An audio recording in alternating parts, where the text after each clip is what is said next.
সবাই এসে দাও বাবা সবাই ইসলামী জাগরণ বাস্তবায়ন করার তারপর সে বলতে আল্লাহ তোমার হাতে দলিল নেতৃত্ব তাই আগামী বাংলাদেশের নির্বাচনে তোমার মূল্যবান ভোট দিয়ে ইসলামী দলকে সংসদে দিয়ে ইসলামী জাগরণ বাস্তবায়ন করার জন্য প্রত্যয় করতে হবে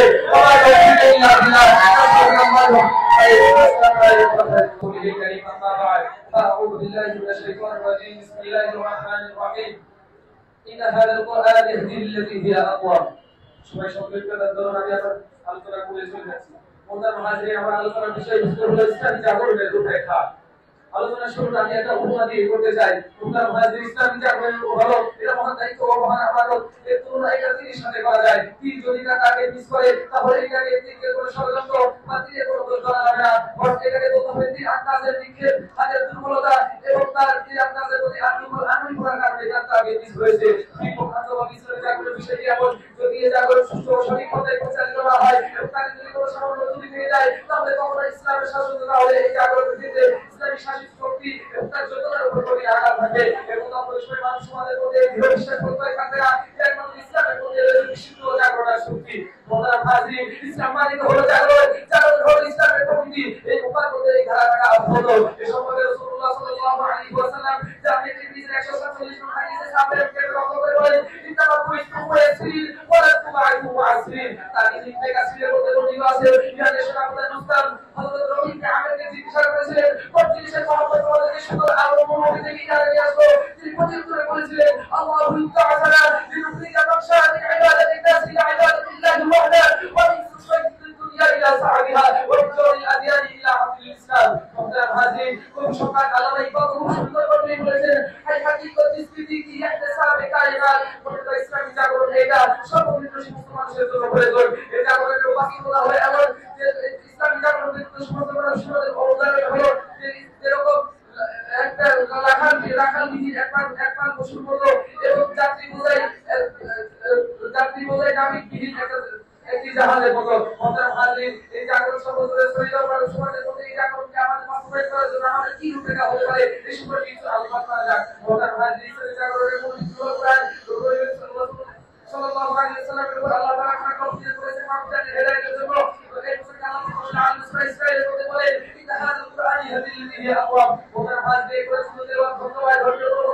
প্রত্যেক দেওয়ার মানুষের জন্য দিশারি এই সম্পর্কে আল্লাহ সুবহানাহু ওয়া তাআলা বলে ওয়ারাসালনা আলাইহিল কিতাবা তিবিয়ানান লিকুল্লি শাই মোহতারাম হাজিরিন ইসলাম জাগরণের দ্বিতীয় ভিত্তি হলো সুন্নাহ রাসূলুল্লাহ সাল্লাল্লাহু আলাইহি ওয়াসাল্লামের জীবন কোরআন জীবন লেখা এই প্রসঙ্গে আল্লাহ মুসলিম শরীফে করতে এসেছে আমরা আয়েশা রাদিয়াল্লাহু তাআলা আনহা বলে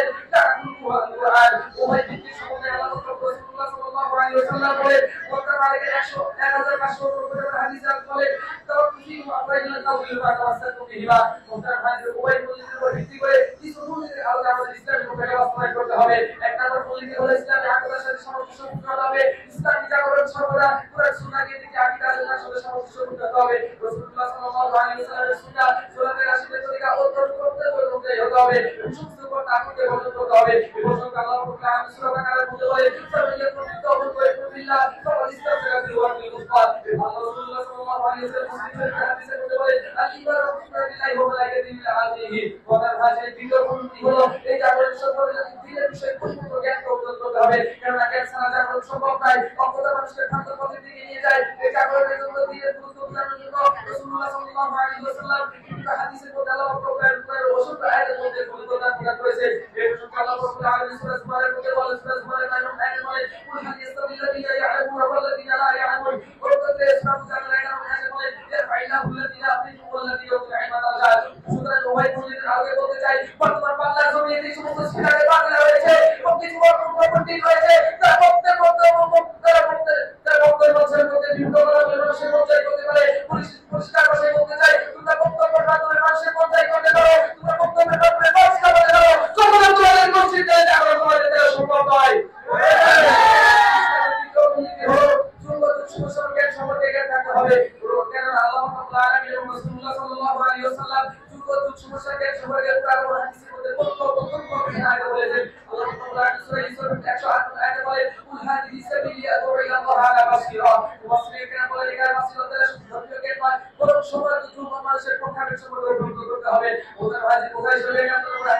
সাল্লাল্লাহু আলাইহি ওয়াসাল্লাম বলেন